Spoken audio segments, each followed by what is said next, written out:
Hi అండి అందరికీ. ఎలా ఉన్నారు అందరూ? Welcome back to our channel. ఈరోజు మన స్టోరీ ఆ గగనమే ఈ ధరణి పార్ట్ 8. నా ప్రేమని ఎలా తెలపాలో తెలియట్లేదు కానీ ఒక్కటి మాత్రం చెప్పగలను.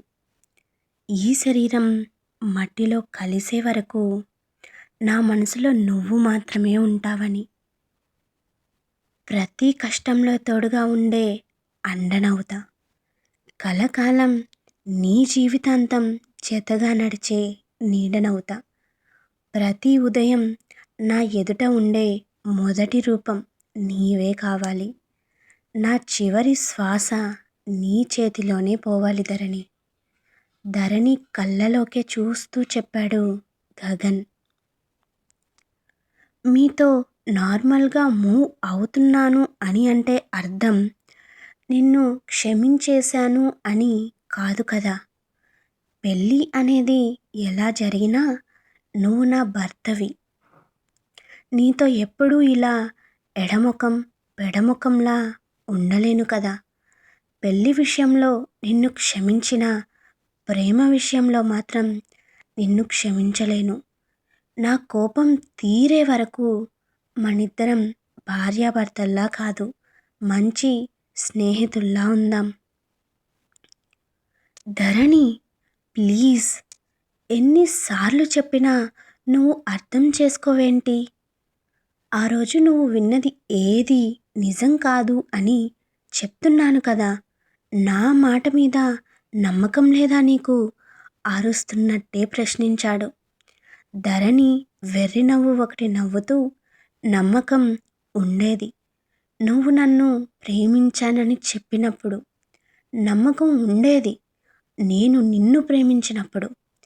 ఎప్పుడైతే నీ నోటితో నువ్వు నీ ఫ్రెండ్తో మాట్లాడిన మాటలు విన్నానో ఆ నమ్మకం చచ్చిపోయింది. ఇక నువ్వు ఎప్పటికీ నా నమ్మకాన్ని సంపాదించుకోలేవు.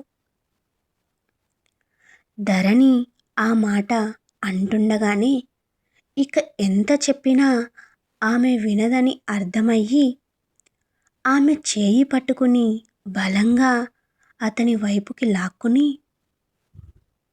ఆమె చెంపల్ని అతని చేత్తో గట్టిగా ప్రెస్ చేస్తూ ఉంటే, గగన్, లీవ్, పెయిన్గా ఉంది అంది చిన్నగా. పెయిన్గా ఉందా? నువ్వు మాట్లాడుతున్న మాటలకి ఇక్కడ నొప్పిగా ఉంది అంటూ హార్ట్ పైన వేలు పాయింట్అవుట్ చేసి చూపిస్తూ చెప్పాడు గగన్. ధరణి సైలెంట్ అయిపోయింది. నేనంటే నీకు ప్రాణమని చెప్పావే, మరి ఒక్కసారి కూడా అనిపించలేదా నీ మనసుకి నేను తప్పు చేసి ఉండనని? మనం చూసింది వినింది కొన్నిసార్లు నిజం కాదు ధరణి. అది నీకెందుకు అర్థం కావట్లేదు? సరే, నువ్వు ఇంతగా అంటున్నావు కదా, నేనేదో చేసేశాను, తమరికేదో నష్టం జరిగిపోయింది అని. నా తప్పు లేదు అని నేను నిరూపించుకున్న రోజున నాలో ఇప్పటి వరకు నువ్వు చూడని కొత్త యాంగిల్ చూస్తావు ధరణి. నాలో ఒక బీస్ట్ని చూస్తావు, కోపంగా చెప్పాడు. అతని గొంతులో కోపం చూసి ధరణి కొంచెం భయపడింది. ఇంత కోపంగా గగన్ని ఎప్పుడూ చూసిందే లేదు ధరణి. అతని కోపంతో నిండిన ముఖాన్ని చూస్తుంటే ఒకప్పుడు తను చూసిన ఇన్నోసెంట్, గుడ్ లుకింగ్ గగన్ గుర్తొచ్చాడు ఆమెకి. అమ్మ, హైదరాబాద్ బయలుదేరదామన్నారు, అంతా రెడీ చేశాను, బయలుదేరుదామా? వెళ్దాం బాబు అని అతని తల నిమురుతూ, ముందుగా నేను సూర్యాంష్ని చూడాలి, గగన్ కంటే ముందుగా అంది ఆ పెద్దావిడ.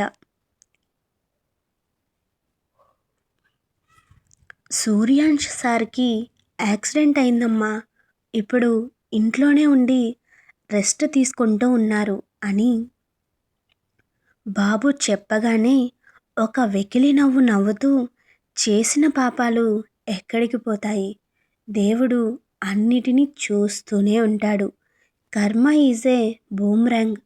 ఇప్పుడు సూర్యాంశ్ అనుభవిస్తుంది కూడా తన కర్మ ఫలితమే. అమ్మా, ఇందులో సూర్యాంశ్ సార్ తప్పేముంది? అతను కేవలం వాళ్ళ ఆటలో ఒక బొమ్మలా మిగిలిపోయాడు. కనీసం ఆయనకి ఇలా జరిగింది అని కూడా తెలియకపోవచ్చు కదా. నీకు ఒకప్పటి గురువు కదా, ఆ మాత్రం నమ్మకం ఉండడంలో తప్పులేదులే బాబు. పరిస్థితుల్ని కళ్ళారా చూసిన దాన్ని నేను.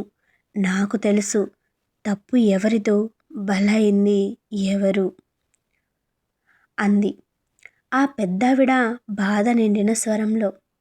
మీకు తెలిసినంత నాకు తెలియకపోవచ్చమ్మా, కానీ ఏదో ఊహించి చెప్పాను. సూర్యాంశ్ గారు చేసి ఉండరు అన్న నమ్మకంతో.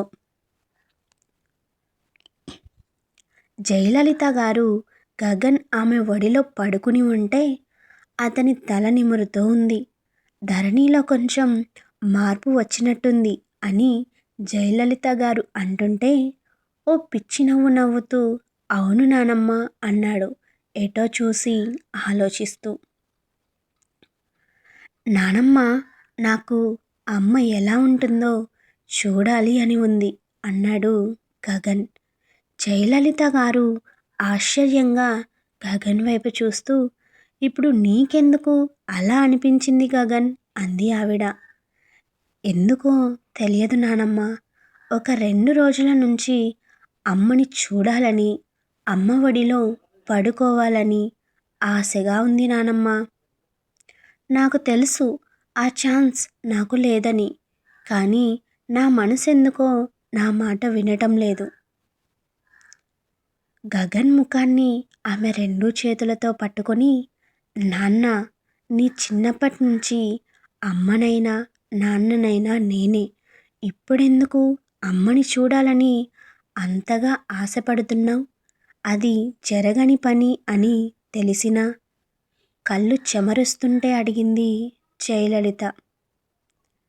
ఇన్నేళ్లలో గగన్ వాళ్ళ అమ్మ గురించి అడిగింది లేదు.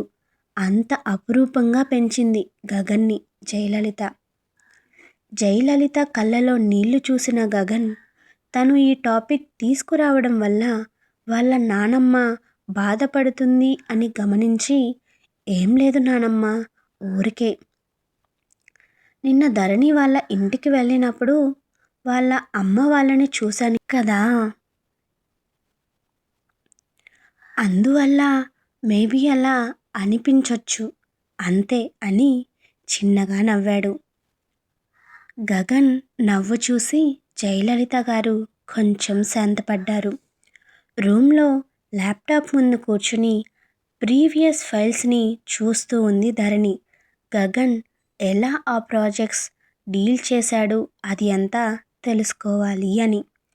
అప్పుడే తన ల్యాప్టాప్ టేబుల్ పక్కనే చిన్న బుక్స్ షెల్ఫ్, దాని మధ్యలో ఏదో చిన్న బటన్ లాగా అనిపిస్తే ఇంట్రెస్టింగ్గా అనిపించి అక్కడికి వెళ్ళి ఆ బటన్పై క్లిక్ చేసింది ధరణి.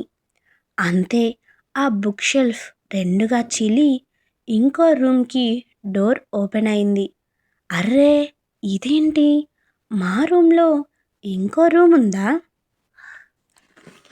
ఈ విషయం నాకు అస్సలు తెలియదే అనుకుంటూ ఆ రూమ్ లోపలికి వెళ్ళి చూసింది.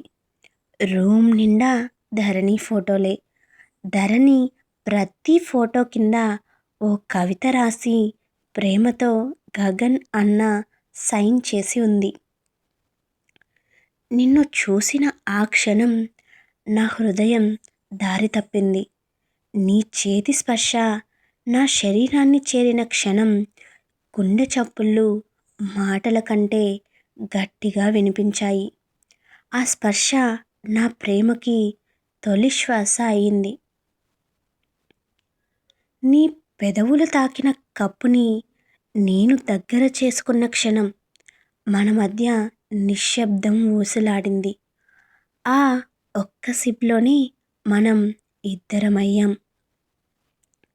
ఇలా ధరణి ప్రతి ఫోటో కింద ఓ కవిత ఉంది. ఆ కవితలు వాళ్ళ ప్రేమ కథని రిప్రజెంట్ చేస్తున్నాయి. అన్నీ చూసిన తర్వాత ధరణి కళ్ళు నీళ్లతో నిండిపోయాయి. ఇంత ఇష్టమా గగన్కి నేనంటే అని. కొన్ని సంవత్సరాల క్రితం కాలేజ్ ఆడిటోరియం అంతా గగన్ గగన్ గగన్ అన్న అరుపులతో మారుమోగిపోతుంది. స్టేజ్ మీద రాములో రాములో సాంగ్కి గగన్ డ్యాన్స్ వేస్తుంటే స్టూడెంట్స్ అందరూ ఈలలు వేస్తూ గగన్ గగన్ అని అరుస్తూ గగన్ ఉత్సాహాన్ని ఇంకొంచెం పెంచుతున్నారు. వాళ్ళు ఇస్తున్న జోష్కి ఇంకా ఎనర్జెటిక్గా డ్యాన్స్ వేస్తున్నాడు గగన్. డ్యాన్స్ పర్ఫార్మెన్స్ అంతా అయిపోయి గగన్ స్టేజ్ దిగుతున్న టైంలో ఆడిటోరియం గ్యాలరీలో దూరంగా ఒక అమ్మాయి కూర్చుని కనిపించింది. ఇన్నోసెంట్ ఫేస్తో మీనా లాంటి కళ్ళను అటూ ఇటూ తిప్పుతూ పక్కన తన ఫ్రెండ్తో మాట్లాడుతూ చాలా అందంగా ఉన్న ఆ అమ్మాయిని చూసి ఒక్క క్షణం గగన్ రెప్ప వేయడం మర్చిపోయాడు. గగన్ పక్కనే ఉన్న తన ఫ్రెండ్ ఆనంద్ గగన్ ఆ అమ్మాయిని స్టేర్ చేసి చూడడం చూసి, ఏంట్రా గగన్, అంత బాగా నచ్చిందా ఆ అమ్మాయి అన్నాడు. దానికి గగన్, అదేం లేదు, జస్ట్ బాగుందని చూస్తున్నా అంతే అని వెళ్ళిపోయాడు. డ్యాన్స్ పర్ఫార్మెన్స్ అంతా అయిపోవడంతో డ్యాన్స్ కాస్ట్యూమ్ చేంజ్ చేసుకొని ఫ్రెషర్స్ డే అయిపోవడంతో తన బైక్లో ఇంటికి వెళ్ళడానికి బైక్ కీస్ని గాలిలో ఎగరేస్తూ పార్కింగ్ వైపుకి వెళ్తున్న గగన్కి అకస్మాత్తుగా ఒక అమ్మాయి అడ్డు వచ్చింది. హాయ్ సీనియర్, మీరు డ్యాన్స్ చాలా బాగా చేశారు. మీ డ్యాన్స్కి నేను ఫిదా. లెట్స్ బీ ఫ్రెండ్స్ అంటూ హ్యాండ్ ఇచ్చింది ఆ అమ్మాయి. ఆ అమ్మాయి అందానికి ఓ క్షణం మంత్రముగ్ధుడై అలానే చూస్తూ ఉండిపోయాడు. ఆమె షేక్ హ్యాండ్కి హ్యాండ్ ఆఫర్ చేసినా అతను అలానే స్టేర్ చేసి చూస్తుండడం చూస్తూ, హలో సీనియర్, మిమ్మల్ని అంది ఆ అమ్మాయి చిరునవ్వు నవ్వుతూ. ఏంటి అన్నాడు గగన్. ఇప్పటి వరకు ఆ అమ్మాయి అనింది ఏదీ వినిపించినట్టుగా. అది సీనియర్, మీరు డ్యాన్స్ చాలా బాగా చేశారు అని అమ్మాయి మరోసారి లెట్స్ బీ ఫ్రెండ్స్ అంది. తప్పకుండా అని వణుకుతున్న చేయితోనే షేక్ హ్యాండ్ ఇచ్చి బైక్ దగ్గరికి వెళ్ళిపోయాడు. వెనక్కి తిరిగి ధరణినే చూస్తూ. ధరణి అతని బిహేవియర్కి నవ్వుకుంటూ తన ఫ్రెండ్తో పాటు వెళ్ళిపోయింది. గగన్ ఆ అమ్మాయి కాన్వర్జేషన్ విన్న భువన్, ఏంటన్నయ్యా, జస్ట్ డాన్స్తోనే ఒక అమ్మాయిని పడగొట్టేసినట్టున్నావు అన్నాడు గగన్ వెనుక బైక్ ఎక్కుతూ. ఏంజెల్లా ఉందిరా అని ఉఫ్ అంటూ గాలి బయటకు ఊది బైక్ స్టార్ట్ చేశాడు గగన్. గగన్ చాలా అందంగా కవితలు రాశాడు కదా ధరణి కోసం. మీకు ఇష్టమైన వాళ్ళ కోసం అలా కవితలు, లవ్ లెటర్స్ రేపు వ్యాలంటైన్స్ డేకి డెడికేట్ చేయాలి అనుకుంటున్నారా? అయితే 7095745226కి మెసేజ్ చేయండి. సదా మీ సేవలో. Thank you for watching. Keep smiling, keep listening.